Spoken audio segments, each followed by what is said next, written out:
नमस्कार. सर्मिक लोक जाणीव न्यूज लाईव्ह मध्ये आपलं सर्वांचं सहर्ष स्वागत आहे. आपण पाहता सर्मिक लोक. सर्वांना नमस्कार.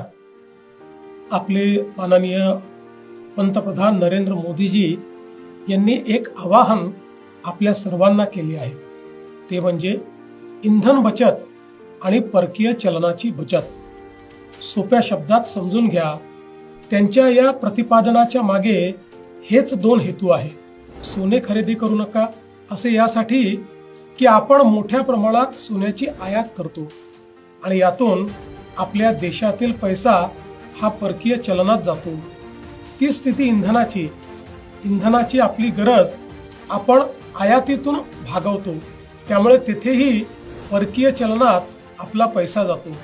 मित्रांनो, अखाती युद्धामुळे ही परिस्थिती ओढावली आहे.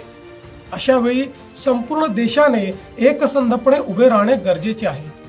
यावर कुणाला काय राजकारण करायचे ते करू द्या, त्यांना उत्तर देण्यासाठी आपण सर्व समर्थ आहोत.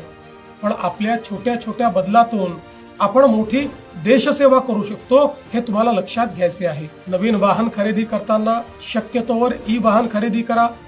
आज अनेक शहरात आपण ई बसेस दिले आहेत, अनेक शहरात मेट्रो आहेत. शक्यतोवर सार्वजनिक वाहतुकीचा वापर करा.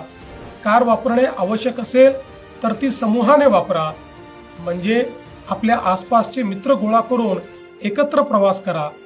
आठवड्यातून एक दिवस नो व्हेकल डे पाळण्याचा प्रयत्न करा. कोविडच्या काळात आपण वर्क फ्रॉम होम मध्ये पारंगत झाले आहोत, तेही पर्याय पडताळून बघा. एसी 24 डिग्रीच्या खाली वापरू नका. परदेशातील प्रवास टाळा. परदेशातील आपल्या मित्रांना सांगून त्यांनाच भारतामध्ये पर्यटनाकरता बोलवा. अशी साधी सोपी कामे आपल्याला करायची आहेत. गेल्या 12 वर्षात आपल्या पंतप्रधानांनी देशाला ज्या उंचीवर नेले आहे ते तुम्ही अनुभवता आहात. मला खात्री आहे त्यांच्या याही अभियानाला तुम्ही तितक्याच आपलेपणाने स्वीकाराल आणि त्यांना भक्कम साथ द्याल, कारण यातच भारताचे हित आहे. आम्ही आमच्यापासून सुरुवात केली आहे. मी स्वतः माझा ताफा अर्ध्यावर आणला आहे. मंत्री आणि अधिकाऱ्यांचे विदेश दौरे आम्ही रद्द केले आहेत. सरकार पातळीवर इतरही अनेक निर्णय आम्ही घेत आहोत. असे करताना उद्योग जगत, संबंधित घटकांचे हित देखील जपण्यात येईल. त्यांनाही विश्वासात घेऊ. चला, आपण सारे मिळून या अभियानात सहभागी होऊया. राष्ट्र प्रथम या भावनेने एकजूट होऊया. जय हिंद, जय महाराष्ट्र.